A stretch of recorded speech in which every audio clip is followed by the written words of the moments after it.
Topic पे आते हैं जी। मेरा टीबी का जो टॉपिक है ट्यूबरकुलोनियम का, हमारा पिछला आधा हो गया था, आधा रह गया था। उसकी मोटी मोटी बातें ये थी कि टीबी बहुत कदीम ज़माने की बीमारी है। मैंने कहा था कि आपको ट्यूबरकुलोनियम को समझने के लिए पहले आपको ट्यूबरकुलोसिस को समझना चाहिए।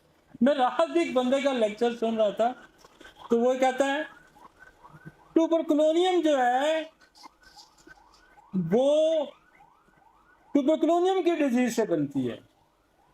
मतलब मैं आपको प्रोफेसर कराते हैं अपने आप को, उस बंदे को ये नहीं पता कि ट्यूबरकुलोनियम किसी दवा का नाम है या ट्यूबरकुलोनियम किसी बीमारी का नाम है।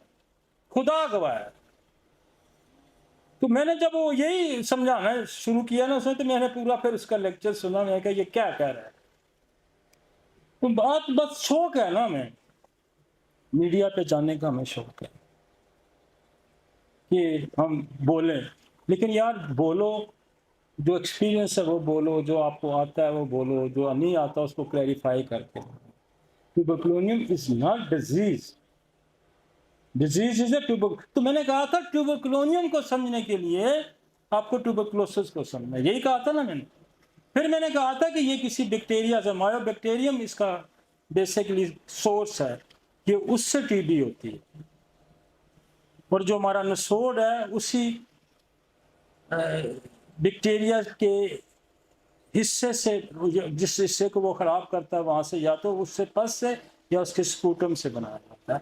लेकिन हम उसके उस बैक्टीरिया से भी हम पोटेंसी तैयार कर सकते हैं, ऐसी कोई बात नहीं। हमने बेशुमार पोटेंसियां स्पेसिफिकली बैक्टीरिया से भी उठाई। तो ये हमने कहा था कि ये इसका सोर्स क्या है। इसको समझने के लिए आपको टीबी को समझें। अब टीबी का जो हिस्ट्री है, मुझे कह रहे हैं कि ये 9000 साल पुरानी बीमारी है। ये मैंने कहा था कि 9000 साल जिस खित्ते में हम बसते हैं, इस खित्ते में 3300 साल पुरानी बीमारी है टीबी। तो मेरे ये रजिस्टर यहां पड़े हैं, पहले दिन के रजिस्टर पड़े हैं। आपको वहां भी ट्यूबरकुलोनियम या बेसिलियम नजर आए। इसका मतलब है कि मैं बहुत पहले से इस पे काम कर, और मेरी इस बात पे, जो बीमारी 9000 साल पुरानी है और अभी तक दुनिया से रेडिकेट ही नहीं हुई। यूरोप वालों ने टीबी का प्रोग्राम 20 25 30 साल 40 साल पहले बंद कर दिया जी, हमने ट्यूबरकुलोनियम में कंट्रोल कर लिया। अब WHO ने जब उनको पाया 1/3 पॉपुलेशन ऑफ द वर्ल्ड जो एक्सपोज हो चुकी है लेटेंट ट्यूबरकुलोसिस, तो उसकी आंखें फिर खुल, ये तो गई ही नहीं। तो मैंने तो 30 साल पहले भी कहा था कि ये नहीं जाएगी जी।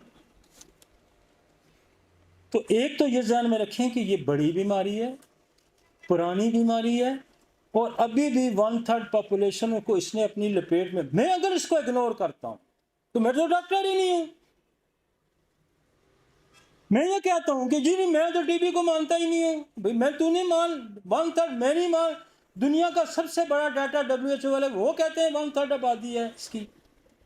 तो जो बंदा इसको नहीं समझता, इतनी बड़ी डिजीज को, जिसको हजारों साल की इसकी मैन्युफैक्चरिंग है, पैदा हुई है, दुनिया को इसने खराब किया, मारा है, हम उसको नहीं समझते, तो हम किसको समझते हैं। तो लिहाजा इस इतना बड़ा नसोड है, और इसके साथ बड़ी कंपैरेटिव स्टडी है इसके साथ, जिसके अंदर ये इसकी बेस होगी, उसको स्टेफिलोकोकस भी होगा, उसको स्ट्रेप्टोकोकस भी होगा, उसको मलेरिया भी होगा, उसको डेंगू भी होगा।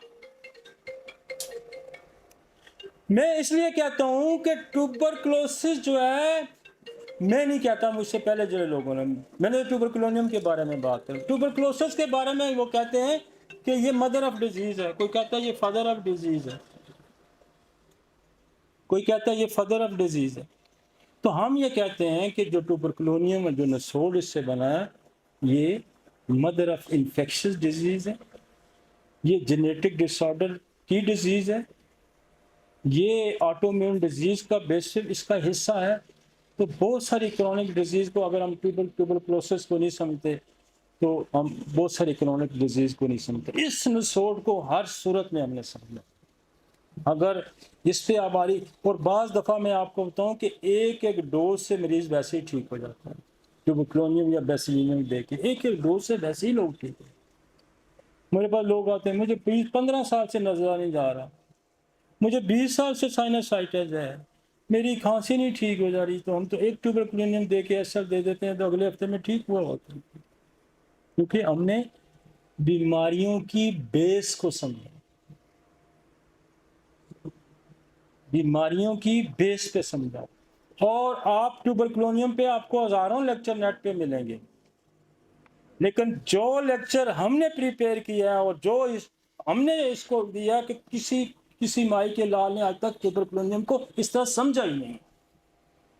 इसलिए कि बात थ्योरेटिकली कर देना और बात है, बात प्रैक्टिकली करके करना कोई और बात है।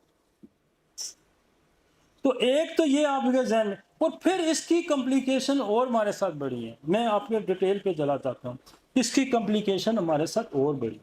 हमारे साथ कॉम्प्लिकेशन ये है कि जो हम ट्यूबरक्लोसिस की दवाई खाते हैं, ना सिर्फ ट्यूबरक्लोसिस की दवाई खाते हैं, जो हमारे पास जिसकी बेस में ट्यूबरक्लोसिस है वो नज़ले की दवाई खाता है, वो अपेंडिक्स की दवाई खाता है, वो मोशन की दवाई खाता है, वो सर दर्द की खाता है, वो मिग्रेन की खाता है, तो क्या करेगा?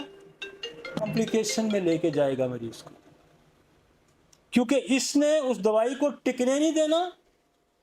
जहां एक बड़ा बदमाश बैठा होगा ना, आप बदमाश मारेंगे वो मार के भगा देगा, वो फायर ही मिस चला जाएगा।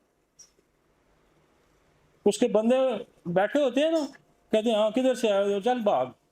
इसी तरह जब बड़ी डिजीज आपकी बॉडी के अंदर, जब बीमारी आप दवाई उस पर अप्लाई करते हो, दवाई नहीं काम करी। अगर आपने जोर लगाया, आपने जोर क्या लगाना हो तो बार बार देनी है, उससे ज्यादा सख्त देनी है, तो क्या होगा? कॉम्प्लिकेशन की तरफ ले जाओ। फिर अगर वो सतह पे कहीं चीज पड़ी है, वो हार्ट पे हार्ट अटैक हो सकता है, वो ब्रेन पे अटैक कर सकता है। This is the separation. मेरा 32 आवर्स का लेक्चर है सेपरेशन पे, कि मैं 32 घंटे बोला हूं कि जब आप गलत इलाज करते हैं तो फिर क्या होता है।